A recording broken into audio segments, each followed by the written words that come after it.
Hello and welcome to Social Studies Teachers Have Issues. I'm Dr. Heather Ballinger. And I'm Dr. Kyle Ward. The main objective for this webcast series is to try to help social studies teachers who are stretched too thin, both financially and with the amount of time they can put into prepping for their classes. This lack of time and money often hurts teachers when it comes to vetting some of the better teaching resources that are already out there. To do this, we are interviewing education experts from a series of museums, libraries, and institutions.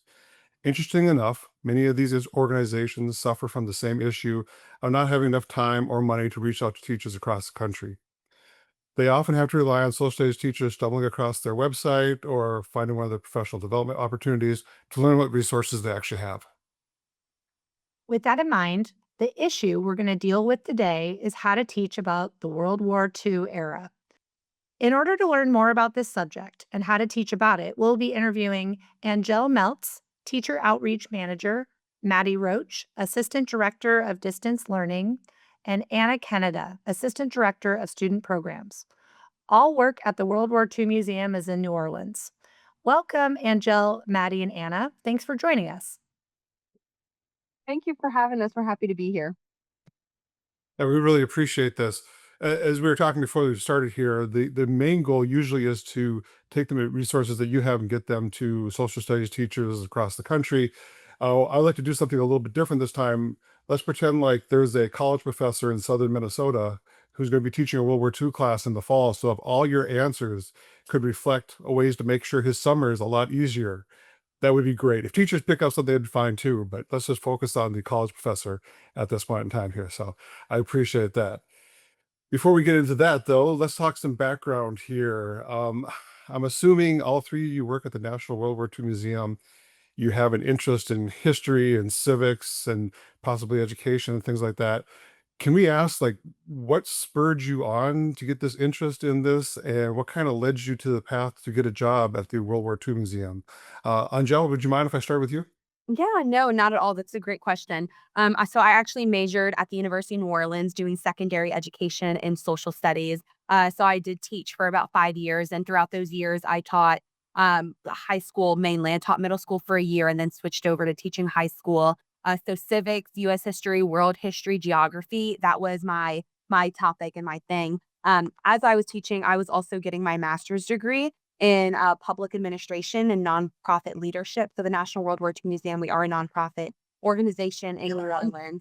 And when I saw this job pop up of the teacher outreach specialist before it became a manager role, I was really intrigued. And I used to do professional development at the museum all the time. Anna will talk a little bit later about History Day and how she oversees that. And I used to volunteer for that every year. So when I saw this position open, I went ahead and applied and I got in it. And now I've been in this role for 2 years. And so that's my story about entering the museum field at the World War II Museum.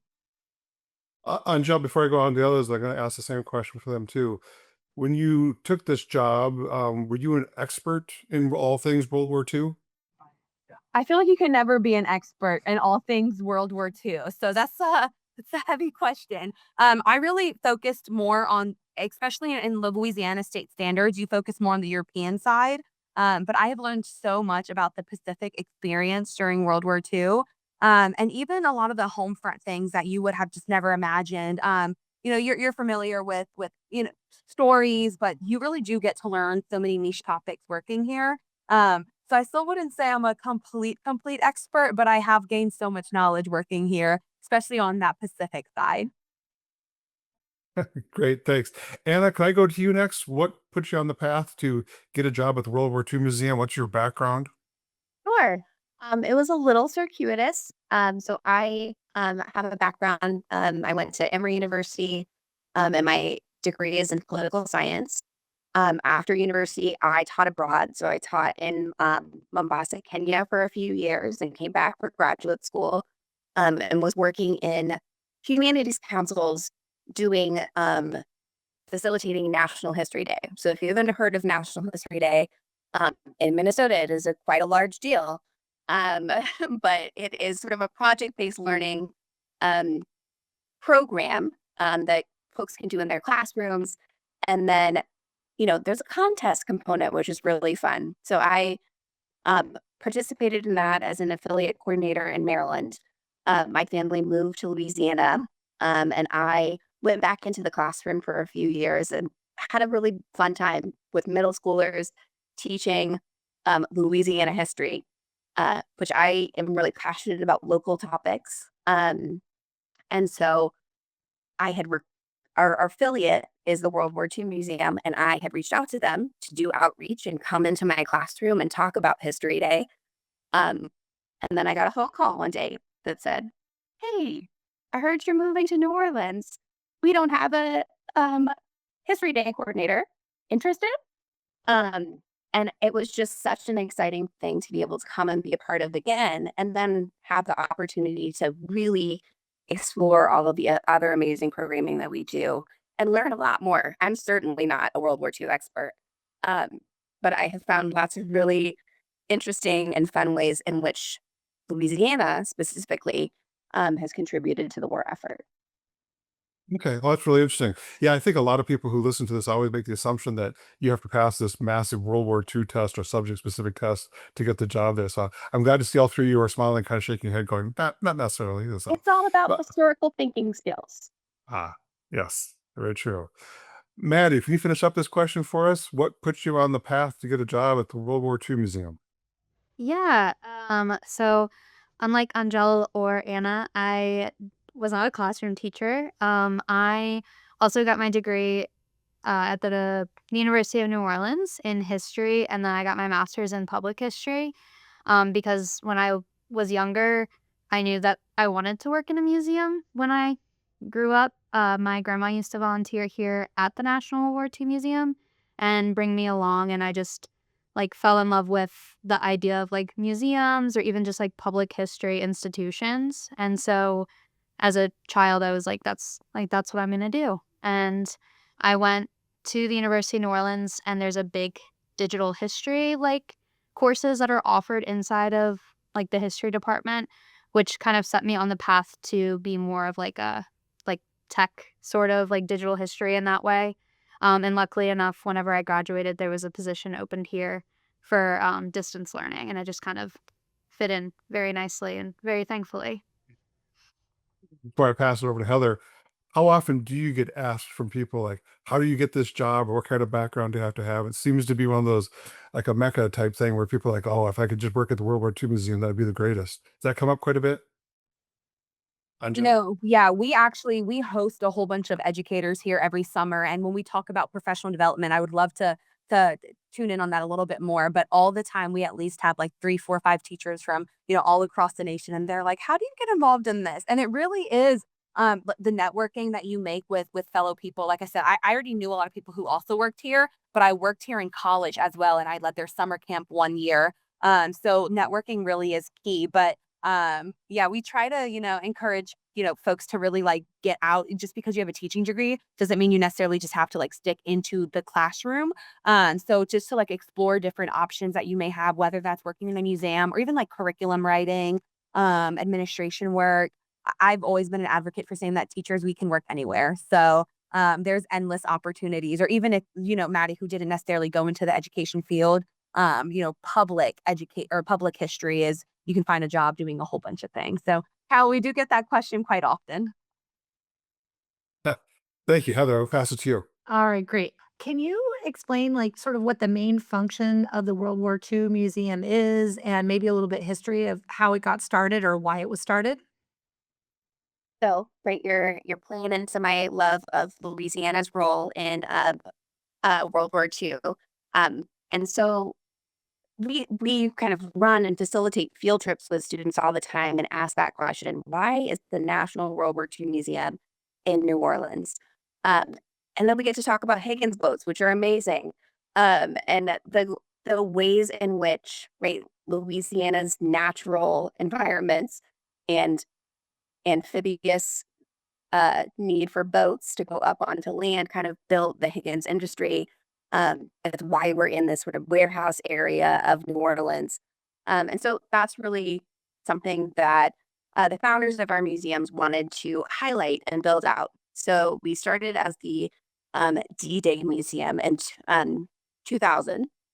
And then 2005, we became congressionally recognized as the National World War II Museum. And so we have grown exponentially since our beginning of one building. We're now to 7 buildings. Um, and kind of our goal and our mission, right, is to share the experiences of the war that changed the world. So when we talk with students all of the time, we're thinking about how did it impact people, not just on a really micro level, but on a macro level as well. So it's a privilege to be able to share those stories out. Great, that's awesome. Did either of you want to add to that? I mean, it sounds like that was a great answer, and I love the idea of the location informing the history of and the origin of the museum. So that was great. I'm curious about just what day-to-day work looks like for all of you. Why don't we start with Maddie? And Maddie, you could just give us a little bit of a rundown of like what day-to-day. I know that museums are dynamic places and it changes, but what's your current day-to-day work looking like? And are there any big projects you're working on that are coming up, or anything you want to promote or kind of describe for us? Yeah, I mean, I feel like for a lot of us, which Anna will talk more to this right now, is a lot of our day to day is working with field trip groups that come to the school. We just launched a new, like, larger field trip program, but she'll get into that. For me, like day to day for like work here at the museum, being in distance learning, we're more focused with online presence and online education rather than in person, although we often are lending hands. So it's delivering virtual field trips. So Kenny, who is another member of the team, who's our distance learning specialist, like his day job is delivering these virtual field trips. They're hour-long presentations live with a museum educator that schools, uh, universities, educational groups book these programs, and they're on different topics in World War II. So kind of day to day presenting those kinds of things and managing that program. But then also I do a lot of, I'd say, tech work, a lot of like instructional design work. So right now our big project that the distance learning team's working on is a virtual version of our traveling artifact trunks that we send out. So we send out different artifact trunks to school groups that can book them, but we're creating a digital one. So even if you didn't get one, you can go online and interact with artifacts in the virtual world. So day to day is just kind of managing most of like the sort of like online programs like virtual field trips, webinars, but then trying to develop new ones like virtual footlockers. Great, thanks, Maddie. How about you, Angelle? Yeah, so it definitely depends on the season. Right now, summer is ramping up, and so we are getting ready to welcome on our teacher program team 250 educators this summer. One week will be just solely for Louisiana educators, and we call that Louisiana Teacher Academy. What's really neat about our summer workshops is that they're fully funded. And so we pay for mileage reimbursement for these Louisiana educators. We put them up in a hotel, we feed them, provide curriculum for them. We take them out on a field trip. So we are prepping for that currently. And then in July, we have our World War II Educator Seminar, which is open nationwide, also including Puerto Rico and Canada. Alaska's in the United States, so of course they're welcome. But that one's also very neat because what we do with that is we also open that one up and we pay for airfare for all these educators coming in. We cover their hotel stay. We feed them. We have a huge welcome dinner where we do the victory bells, which are the 1940s performers. They come in and we spend a week long with them. So that's what summer looks like for professional development. Anna will talk a little bit more about how our team, we also support the student side of that a little bit later. But come fall, that's when all of the conferences start ramping up, and that's when we do outreach initiatives that we have here. So being the teacher outreach manager, I'm the one who oversees these conferences. So every year we do attend the National Council for Social Studies. So we will be there this year in Chicago in December. And this is where we really do love to share the resources that we have for educators and what we can offer for them. We also try to do a couple of state councils. So of course we'll do the Louisiana State Council that's in October, but we are heading to Houston as well. They're our neighbors. So we're going to go over there and just support our Houston educators as well and share with them what we do. And with these, so all of our programs, we open up applications in October. This year, 2026, for all of our summer programs, our applications are going to open October 26th. And this is going to be really special because this is where we start throwing out these applications and we get the word out of all that we do outreach wise with our student programs, our teacher programs. And so this is a great opportunity because we really want to spread the word about that. So everybody be on the lookout October 26th. Some other programs we just do throughout the year and outreach as well and on the team is, professional development on site at the World War II Museum. So we actually, we partner up with some different institute. We've done things with George Washington, Mount Vernon. They were here in January, and we were actually their opening professional development for their 250th regional teacher program. And we had 50 teachers here. We write curriculum and we, share that for free. Our curriculum is free. We mail out boxes for free nationwide as well. And then, I know Maddie also alluded to this, but apart from like student webinars that Maddie also helps on, our team, we also do teacher webinars as well. So like Maddie said, if you can't access the museum in person, we're accessible for you online as well through the great work that Maddie does with her team. That was a mouthful.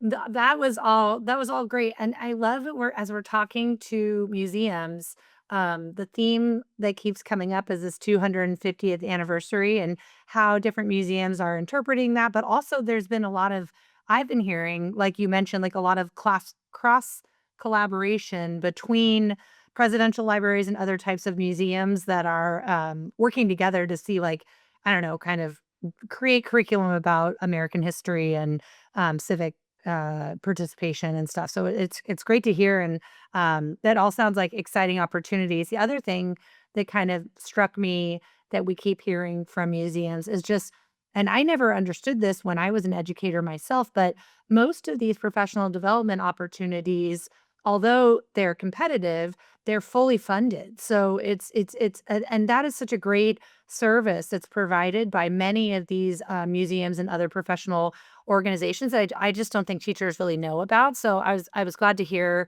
that your museum also does that as well. So thank you for sharing that. Anna, do you want to add anything about big projects or your day to day or what that looks like? Sure, I'd love to. So at the moment, our school year in Louisiana is starting to wind down. So we're getting the last little bits of all of our field trips coming into the museum. This year we launched a new strategic plan for the museum in order to try and really increase our field trips and our student engagement on site. And so that has been an entire reworking of what you can expect and enjoy on a field trip. So we've launched a brand new kind of orientation conversation about some of the personal stories that you'll see throughout the museum. We launched a student gallery guide, so standards based questions and kind of scavenger through the all of our permanent exhibits. So we're really excited about all of that and how that's going to continue to grow and expand through the next, 10 years. Um, it's also about to be national contest season for National History Day. We're really proud that at the National World War II Museum, we're one of the only affiliates that fully funds all of our students who qualify at the state level to go to the national contest. So I charter, a 60 plane tickets, 70 plane tickets to DC. And we cover the costs for those students to stay at the University of Maryland. And it's such a great experience, sixth graders getting to explore college campuses, along with enjoying all of the wonderful things of the 250th in DC.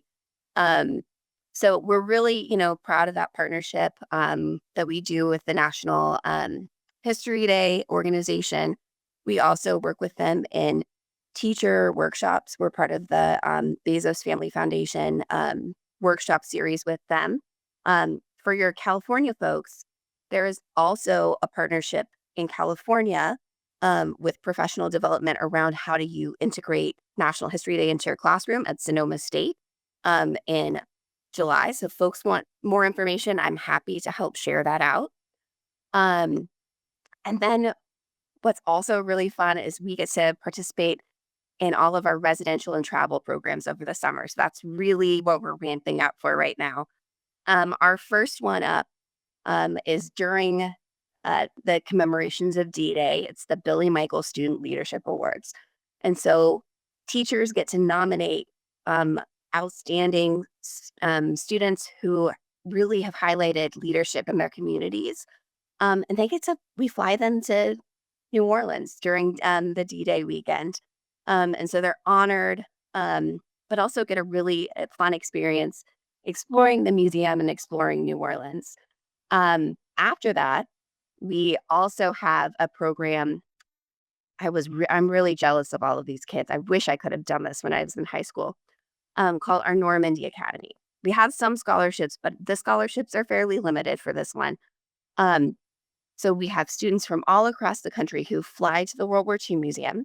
They stay with us at the Higgins Hotel for a day or two, and we really dive into the museum, our collections, and they get some kind of behind the scenes. And then we fly with them to Normandy and we explore the D-Day invasion. So we're at all of the beaches. We're really getting to learn what that experience might have been like, put that perspective in our place. And we ask the students to do a research project. So they research someone who was killed in action during the invasion of Normandy. And so they have that, personal connection as they're exploring the spaces. And on our final day in Normandy, we go to the American Cemetery and students share a eulogy of the people who they have researched. And it's a really powerful and transformational trip for so many high school students. We also offer for our Minnesota college students, we also offer a college level of the Normandy Academy, where we're always excited to have folks participate. And our last, big student program for the summer is maybe one of my favorites. It's called the Student Leadership Academy. And so, again, it's open to students all across the country. This one is also fully funded. So we pay for the flights for students, we pay for their hotel, we pay for all of their food. And this is for our folks who are really just into museums and really into World War II. So they get to spend a full week with us and do a really deep dive into the skills of leadership that we can see exhibited through World War II. They get to do a lot of behind the scenes, in the museum. So they're going into the macro collections, they're getting into the vaults. We take them around New Orleans and they get a bigger taste of what this city is and sort of how it contributed to World War II. They get to work with our summer camp students and put their leadership into action. And it's just a really great time for our high school students to really be able to dive into, the nitty gritty of all of the things that we nerd out about as history lovers. That's so great. I was just saying, as you were mentioning the National History Day, I do the county judging every year for Humboldt, and we have we have a pretty large participation in terms of for like ratio of population to student participation, and there are so many. I don't know if you have the stats, but there are so many presentations on related to World War II topics. So it doesn't surprise me that there's a connection between National History Day and World War II. We also very proudly sponsor the National Special Prize for World War II history. So if students, from California or from other states go to the National History Day contest and they have a World War II topic, we help fund that special prize. And it's always so fun. They come up with so many cool ideas, right? I have That's one of the learned things. so much about like stuff that I would have never thought about as a result of participating as a judge. It's really fun. It's one of my favorite things about History Day, but a lot of the program that we do, it's so student led.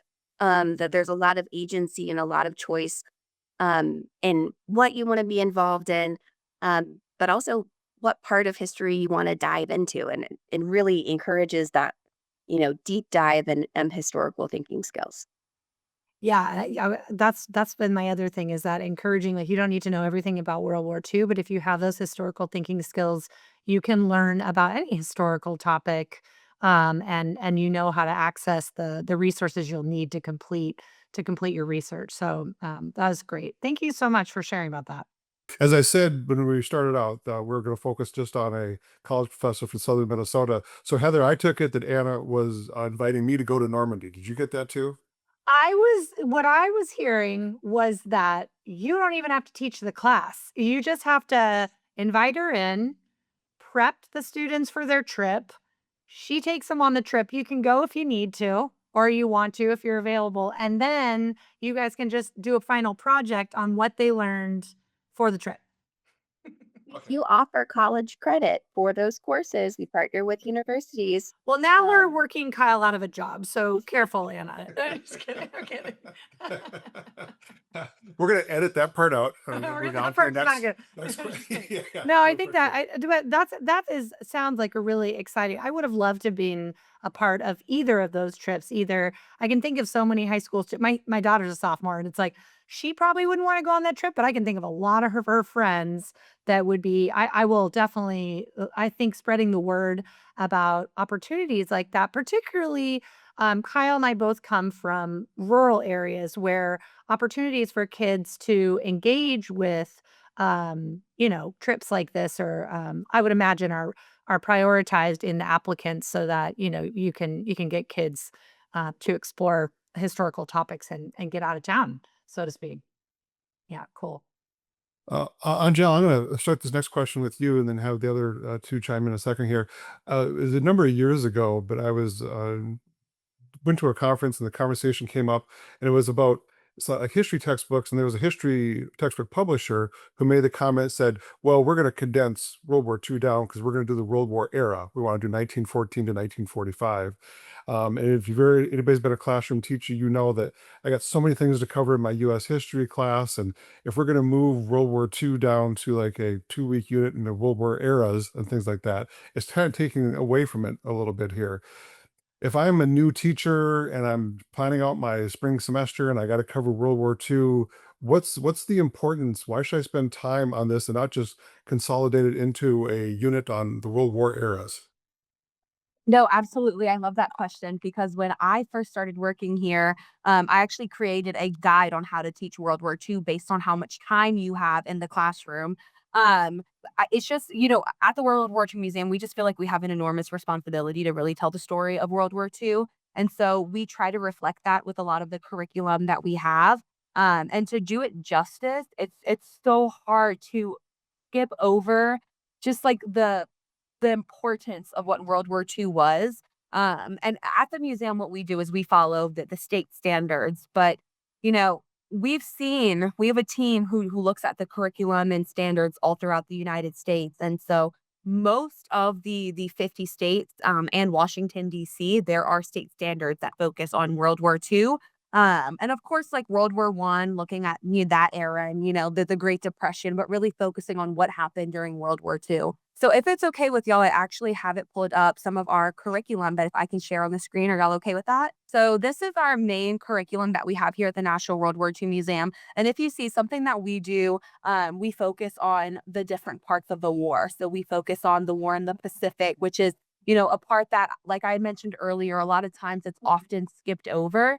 The war in Europe. We have a section on the home front and then liberation and legacy as well that we find is so important. That goes into the Nuremberg and Tokyo trials. That oftentimes these stories and the talking about NATO, this is often overlooked when you are just kind of rushing through speaking about World War II.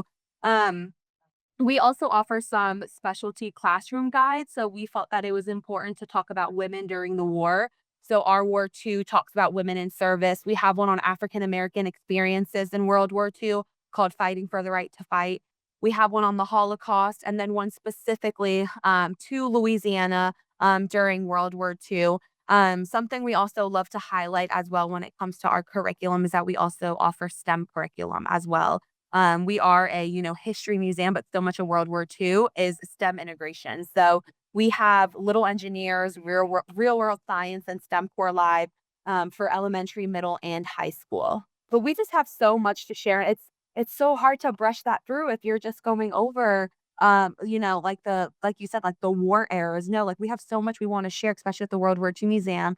One of my colleagues, Annie, is actually in the process of creating an overview unit and then a civics unit. And then we have plans to do an ELA unit as well. So we have really big plans on how to continue to support our educators with our curriculum. And I hope that answered y'all's question. Yeah, that's great, and we'll probably circle back some of these things here in a second here too. This one, I do want to reach out to all three of you.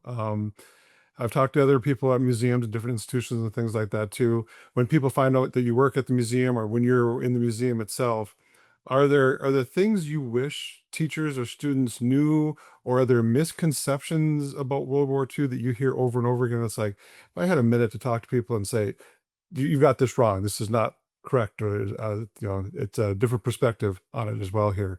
Maddie, have you heard anything at your time at the museum, or when people find out what you do for a living, they go, "Oh, I got a World War II story for you."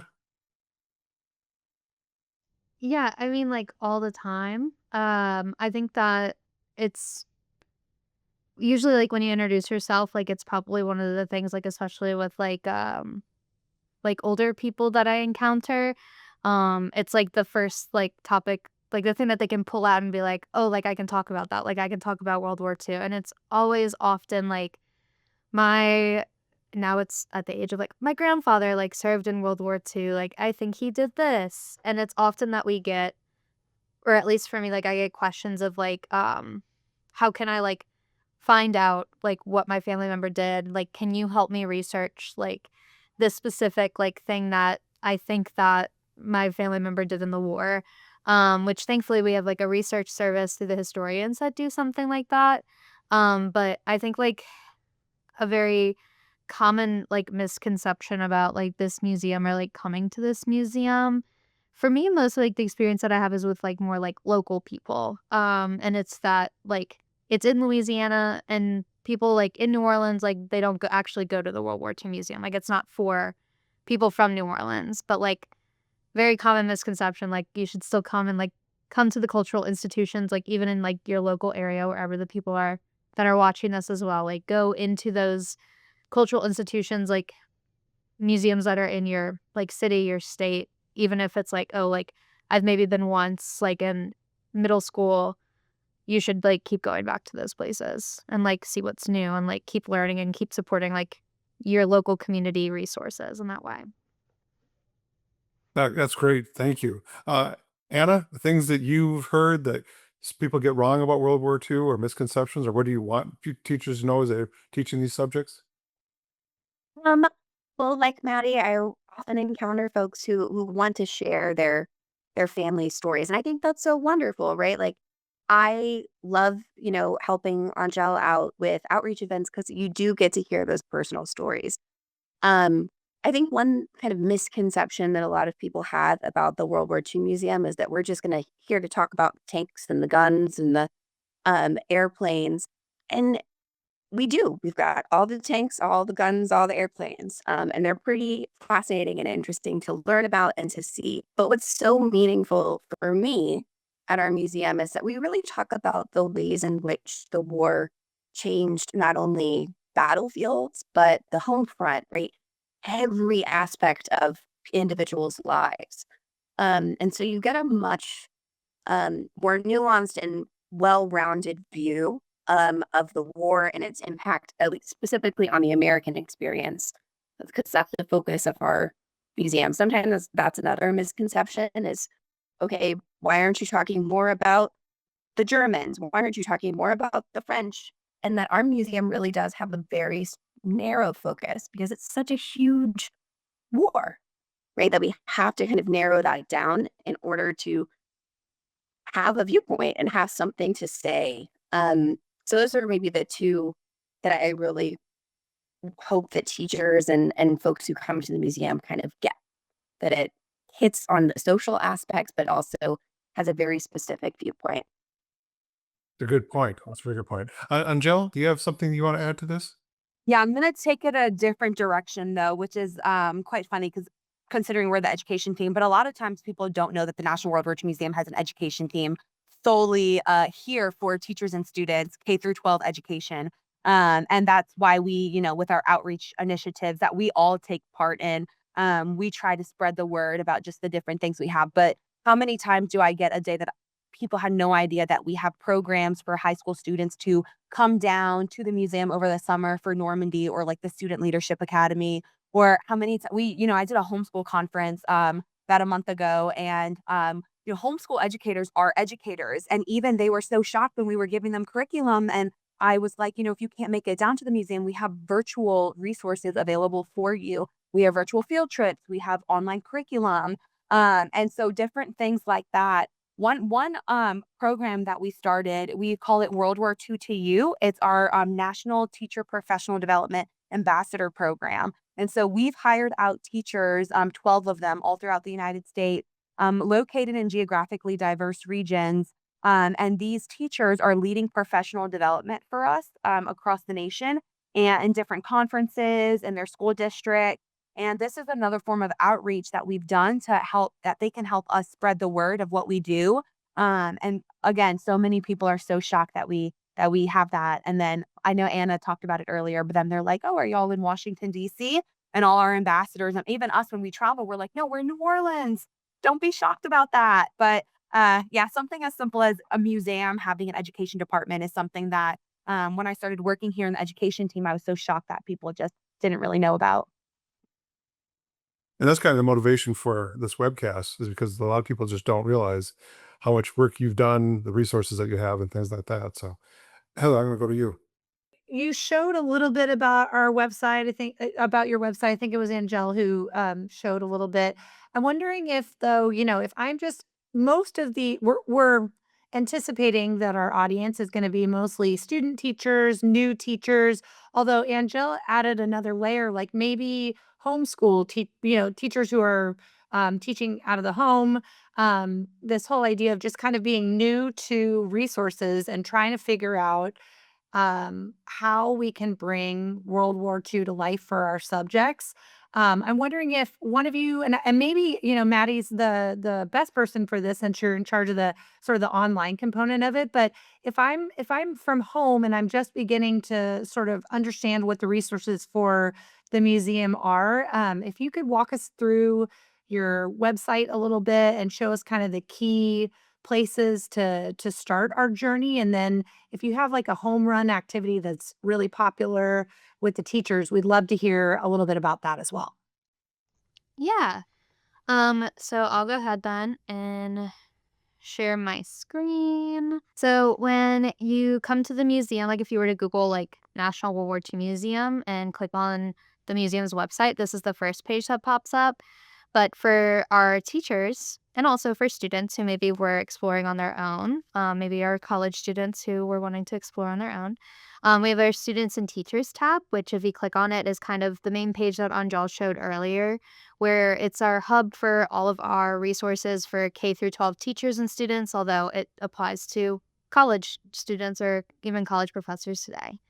I think the big thing, especially for like early teachers starting out, is that kind of not pressure, but like the overwhelmingness of having to create lesson plans or like create content to teach in your classroom, which thankfully the World War II Museum in ways has done through the different volumes of curriculum and specialty curriculums that Angel pointed out. There's a lot of resources. There's activities in there, like timeline activities, matching activities. There are clipped oral histories that provide those primary sources. There's articles, there's newspaper clippings, there's primary and secondary sources in there, which are great to hit on in all of these different kind of curriculum guides.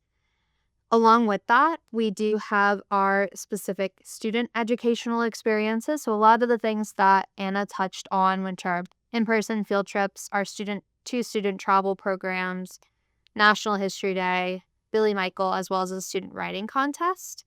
So those are more student-based, but teachers do nominate their students for that.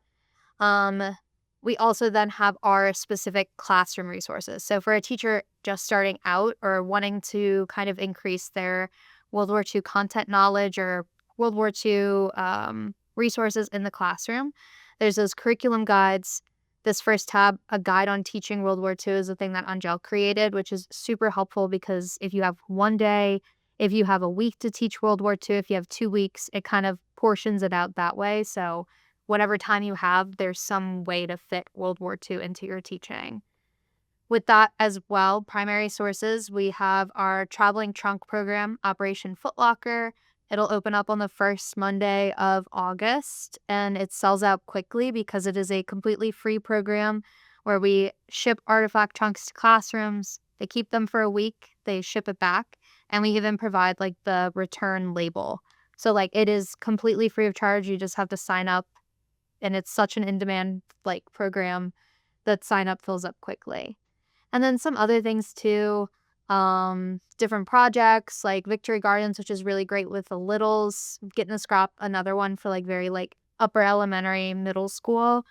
And then just like a lot of different primary sources. This is more of the how to teach World War II. But I think something that else that I want to point out, which is kind of a hub for our primary source materials, which is not under the students and teachers tab, but under the war tab, is where we get kind of more of like some historical background information with like articles for like that student that's super into World War II and wants to explore on their own, different niche topics. But then in this war tab, there is this little thing here that says from the collection. And this is where all of our digital collections, fort photographs and oral histories are. So like you can explore really hundreds of oral histories from actual World War II museums and look up specific topics that maybe a teacher is teaching. Like if you're like wanting to learn more about like rationing, you could look up rationing and find pictures of it, but then also like sort by even branch of the military or video or photo and find like somebody from the home front like talking about what happened. So like having to deal with rationing, Mary Edwards talks about the experience at her mom going grocery shopping.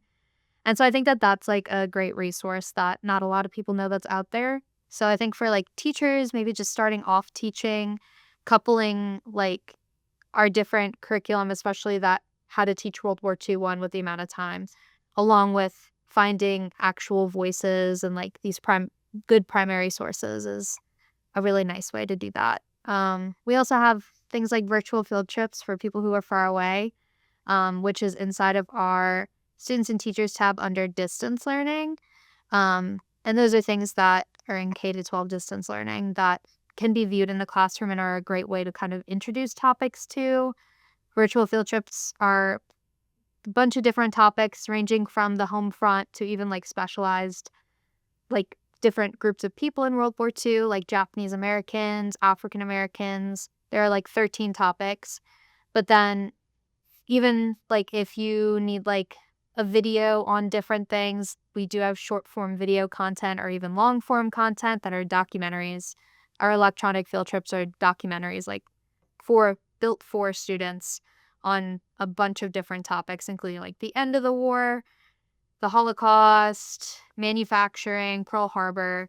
So really like there's a lot of World War II content here that educators can interact with. But I really the how to teach World War II with like a different time frame and the oral history collection to me I think are some of the most important resources that we have here at the museum. Thanks, Maddie. That's cool. Sorry, I interrupted there real Go quickly.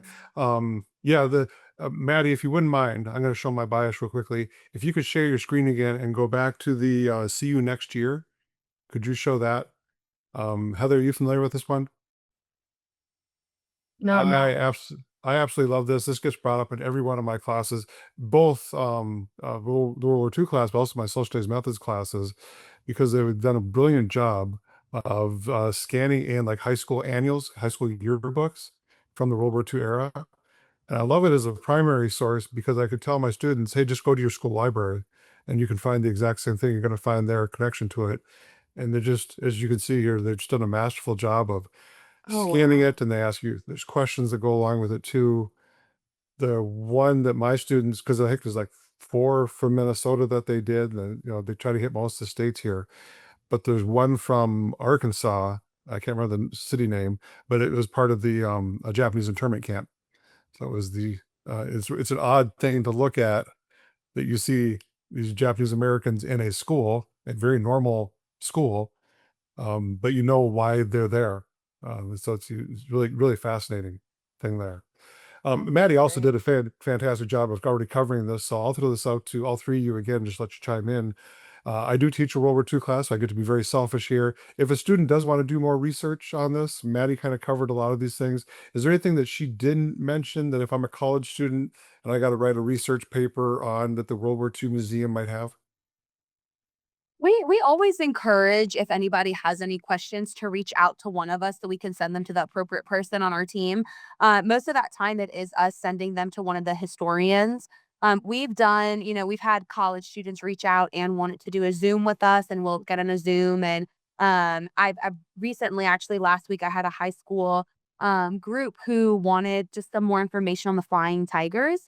Um, which is great, but I only know so little about that volunteer group that helped out during World War II. So one of our amazing historians, her name is Dr. Sarah Anderson. She actually led a whole class via Zoom. We did a really quick introduction with them, and then she, taught for 45 minutes. And I was like, thank you, Sarah. But yeah, we always recommend reaching out to us because we do have experts here who have spent most of their, educational life studying World War II and just want to share it. So we feel very fortunate. And for us, they're right across the hall. So we bother them all the time. They can't hide from you? No, and they they actually love it. They are one of our huge helps over the summer. When we bring in all these teachers, we do curriculum walkthroughs. So we teach curriculum lessons, and we hire educators to also, pick a lesson through one of our curriculum books, and they go through and they teach it. But when it's that actual history part of it, we have them come in as guest speakers, and they love it because teachers love historians. So it's fun seeing the level of interactions that they have with one another. Yeah, that's great. Heather, I'm going to let you ask about some professional learning opportunities. I think it was Maddie showed us a bunch of opportunities that are available online on your website. If I'm one of those teachers who wants to make sure I meet a deadline, do you have a newsletter, or how, in addition to visiting the website, how else can I know about things that are exciting opportunities that are available for your museum? Anna, do you want to take this one? Sure, I'm happy to. Oh, Angel probably really is the expert in this, Then but Angela, um, go ahead. Or whatever. You go ahead. well, I was just gonna say one thing that's really helpful is, on our team, we all work together and we've coordinated a lot of our deadlines. And so when she spoke earlier, Angel talked about all of our, big summer great teacher professional development, as well as all of our student programming. We follow the same application deadline. So it's always sort of the end of October and is when all of those applications open. And it's always the end of January. We give everyone that, winter break in order to get things last minute things done. Um, and that's the deadline to turn those in. So we really do try and kind of stay within that. So that's really helpful in that you kind of, always know, look at the World War II website come the end of October so I can figure out all of the amazing things I want to apply for this summer. But then we'll defer to Angela and any other ways that they share out with teachers. Yeah, absolutely. So apart from our outreach, we actually do have a Calling All Teachers e-newsletter. So like Anna said, this Calling All Teachers e-newsletter, we send it out once a month. We always tell educators we do not spam your account, so don't worry. But it is just a way to keep, everybody updated with what we have to offer. And it really is our biggest form of communication. So at every professional development we do, every time we have educators on site, I always tell them, please take out your phone and scan this QR code and sign up, because this is the easiest way to remember that those applications do open October to January, just like Anna just said. So that is our big way of communicating. All of us too, we do have a World War II museum teacher Facebook group that we communicate in there. But also a lot of us on the team, it sounds, kind of crazy doing outreach like this, but we do cold email a lot, or we'll email teachers from our past professional development programs. We do all of our communication through the Band app. So that's how we have all of our cohorts from the past years. If we want to communicate with them, we'll just drop in all of our opportunities that we have. So people know my name, and it is crazy. I meet so many people and they're like, I'm like, how do you have my email? And I forget that I'm emailing hundreds of people every time these applications open. And I'm like, oh, yeah. I'm like, no wonder my inbox is crazy. But it really is continuing those relationships with teachers. I try, y'all, and I feel like this is my teacher brain. I try to remember everybody's name. So to make it really personal and have that connection with them. But we just have so many free opportunities that we just want to share with teachers. And like y'all said, teachers don't know about these things. And for us, the best way to target students is also through their teachers. I cannot get to students to apply to things if I don't have their teachers kind of helping me out and being that thought partner with me. Because I don't know, I don't know random 16-year-olds. I taught some, but to best support our other team members like Anna and her team, it really is communicating with those educators. That's great. Thank you so much. Are there any books, documentaries, and films that you would suggest teachers read to better understand World War II? So, Anna, go ahead. So we love Tom Hanks here at the World War II Museum. He's America's father, is that a thing? Did I make that up, or that's not a thing, right? something. Yeah. But we try and rope him into as many projects as we possibly can. So there is a documentary series with the History Channel that he is narrating. He also narrates um the pre-show for our Beyond All Boundaries. It's a 4D experience here at the museum.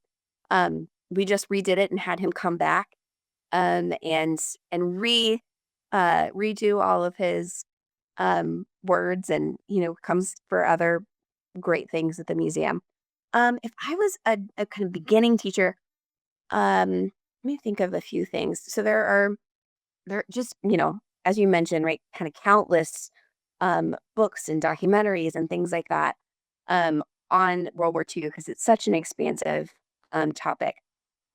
One thing that in our programming with students that is always so resonant with kids, and especially as we take students to Normandy, and to help them understand, right, the realities of battling in a hedgerow, we really do suggest Band of Brothers, and looking at, especially in those first couple of episodes, and really helping the students conceptualize the scale of the D-Day invasion, the preparation that took, and the realities of what wartime experiences for soldiers, right? That doesn't tell us that much about our civilian partners. And so, I mean, I think that's a really accessible space for, new educators, but also for our students as well. That's a great suggestion, Band of Brothers. Anybody else? Maddie or Angelle? Yeah, I was gonna also say I love Band of Brothers. That's Stephen Ambrose, E. Ambrose. He's one of the founders of the museum. He also wrote that. I'm gonna say one of my favorite books. So Linda Hervieux, she has written Forgotten, and it's about the untold stories of D-Day's Black heroes, talking about what happened with these African American soldiers at home and at the war. Linda Hervieux is she's amazing. She lives in Paris now, but she's from Massachusetts, and we actually had the privilege of having her Zoom in last year to talk to our educators during our our summer program. And this year, we're actually flying her out from Paris to come here this summer to be one of our keynote speakers during our World War II Educator Seminar Week. So I think, Forgotten, it's such a great book. It talks about D-Day as well, but probably not something that you'd start off with, but just one of my favorite books. Maddie, do you have any other nuggets of wisdom related to books, documentaries, or films? Yeah.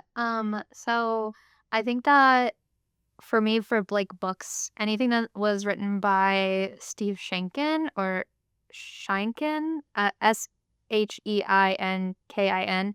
He has a few World War II books. There's one on the Manhattan Project, one on the Port Chicago disaster, and he also has a Holocaust book. Like, I feel like the way that he writes is just, it's an easy read. It's written so that I feel like a 8th to 12th grader like can understand it, which like is so even though we work in a history museum and I was a student of history for several years, I just textbook historical books are not super my thing. So anytime like somebody's written something like very for like a YA audience, that's more of my jam with reading. And the way that he writes them is very narrative and like person focused, which is the kind of history that I like to read about. And it's to me super easy to digest. So he has I think 3 on World War II. There's a Holocaust, Manhattan Project, and the Port Chicago books, and they're just super easy to digest and like very informative. But documentary-wise, to go back and to plug our content, I think that for K through 12 students and even college students, we had produced for years. Like I feel like maybe 10 of them came out. The electronic field trips, which are hour-long documentaries, and they've covered just about the largest topics for the American experience in World War II, with the exclusion of the Pacific Theater. We don't have a Pacific Theater one, but I think that those are very quick, digestible, and they actually are us going to sites with teachers, with students to talk about those locations. So I think check those out. The most recent one that came out was about the end of the war, and it's very like good transition to like for those teachers that don't have a lot of time to talk about World War II and need to get into the Cold War quickly. It's a very good like gap to bridge like that kind of thing. So you just like quickly or like turning from World War II to boom, we're in the Cold War, and it's a great like medium between those two things. That's great. Great. I hadn't thought about those books. So thank you for sharing those. Heather, let's get them out on this last question. And we've discovered that this is sometimes a difficult question to ask for people who work in a museum with very specific topics here as well. But I'll do a round robin and go ask each of you, is there a artifact, a document, a resource, or something like that in the museum that is kind of your favorite go-to type thing, or the thing you like to show off or go see yourself every once in a while? And why does it resonate with you? Anna, you had a big smile on your face and were shaking your head yes, so we'll start with you. Um, I really am fixated on this one specific component of World War II history, mostly because it's so ridiculous. So it's really not really talked about a lot. But in Louisiana, before Pearl Harbor happened, before we were a part of the conflict, we had a giant, you know, war games to try and really help our soldiers understand how they might interact with Blitzkrieg. It's called Louisiana Maneuvers, and in our Arsenal of Democracy exhibits, we have some images from that. And in our collection, we have one photograph that I love looking at. I love working with students on, where it's 3 soldiers, and from a first glance, it looks like they might have a radio and a machine gun and all of this. When you do a further examination of it, you realize that the machine gun is really just like some brooms with a few cords over the top of it, right? The radio is something silly. And so it just kind of shows one, the preparation that went into the war effort, but two, it brings some levity into a really, difficult and often dark time in history. It's one that I find is really fun and accessible for students to think about. It's like a big giant capture the flag. We had newspaper sources from the Shreveport Times that talks about red team and blue team, and it's on the front page, right next to, the actual details of the war in Europe. And then it has the information on this massive war games that are happening in the middle of Louisiana. So for our local students, I love incorporating that and talking about the ways in which World War II really impacted communities at home, even before great soldiers were a part of the conflict. That's really interesting. Thank you for sharing that. Angelle? Mine's a little bit more sentimental, and I actually just made sure I found the correct name because I want to do this story justice. But in 2013, a 90-year-old woman was visiting the museum, and this was way before my time of being here. And she was in the Pacific Gallery. So we have a Pacific and a European theater gallery here, and she saw a diary that ended up being her boyfriend's, who was killed in action in the Pacific part of the war. And as she was walking past it, she stopped it and she said, "That man was my boyfriend back in World War II, 40 years ago." And it was really sweet because there was a diary and all the letters inside were for her, but she never knew that. And she found it at the museum. So his name was Corporal Thomas Cotton Jones, and he was 22 years old and he was a Marine. And her name was Laura Mae Davis. And his last request on it was, if anything were to happen to me, please give it to the girl that I love. And I can't believe at the age of 90, she saw it visiting the museum. So that story for me just really makes these stories personal. And it's why, I love sharing what we do at the National World War II Museum. So that artifact for me, I always love pointing it out when we're with our teachers. And I think it's such a special story.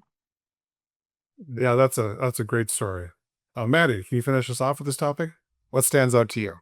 Yeah. I think for me, like something that stands out is like how we acquire our artifacts like at the museum. Like so many of them have like very like heartfelt stories, like that artifact, of course, or like family members that want their like loved one's memory to live on. But I also enjoy the ones that are kind of like silly of how we acquired an artifact. So we have a large C-47 airplane. So it was airplanes that drop paratroopers during the D-Day invasion. And the way that we acquired that artifact is that several years ago, they purchased it off of eBay. And somebody flew the plane down here to New Orleans, and then they like partially disassembled it and then brought it in and hung it up from the ceiling of the museum, where it still technically works. I mean, it's strapped to the ceiling, so you can't fly it. But like, if you were to get it down, it would probably be in flying condition with some like repairs. But to me, it's just wild that you can buy a C-47 off of eBay and put it in your museum, which a lot of some of the artifacts we have are like purchased off of eBay. So for teachers or students of history, look around on eBay. Like they have things like ration books for very cheap, and it's actually a really good teacher resource. But it's just weird that a big airplane was on eBay. I had never thought about looking up B-24 bombers on eBay before to see if there's any out there just waiting for me. So thanks. That's Heather, we gotta get one of those. Yes, we definitely need one of those. The possibilities are endless online, is what we're learning. Well, thank you all so much for coming to speak with us about your museum and the really fascinating work that you all do. It's sounding like if teachers are interested in learning more about it, about what you do, or they need help, the best contact is email. Is that correct? All right, great. And all of that stuff can be found on the website, and we will also be posting it in the show notes. All the recommendations will also go in the show notes too. Thanks for tuning in to Social Studies Teachers Have Issues, and we hope to see you next time. We hope today's episode sparked new ideas and gave you practical tools to bring history and civics to life in your classroom. If you enjoyed the conversation, be sure to subscribe, share with your fellow educators, and connect with us online for more resources and upcoming episodes. Together, we're building a stronger community of teachers and shaping the future of education, one resource at a time. Until next time, keep teaching boldly and stay curious.